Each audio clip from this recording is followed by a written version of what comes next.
বকশিস মানে 100 টাকা? আচ্ছা ঠিক আছে মামা, আসি। একটু আগে একটা ধনী লোক উঠলো আমার রিক্সায়, তার কাছে 20 টাকা বকশিস চাইলাম, কি আচরণটাই না করলো আমার লগে।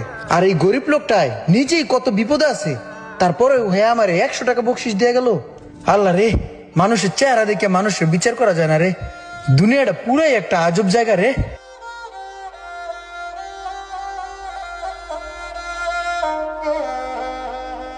আজকে রিক্সা চালায় আর বকশিস পাইয়া যে কয় টাকা পাইছি মার্কেট হয়ে যাবো, কিন্তু জুতাটাও তো ছিঁড়া থাক, এটার তালিমালি দিয়ে সিলাই করে লো মনে।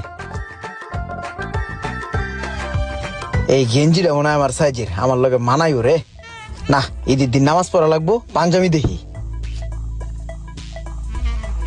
আমার কাছে যে কয় টাকা আছে পাঞ্জাবি কেনার পরে মনে হয় টাকা থাকবো না।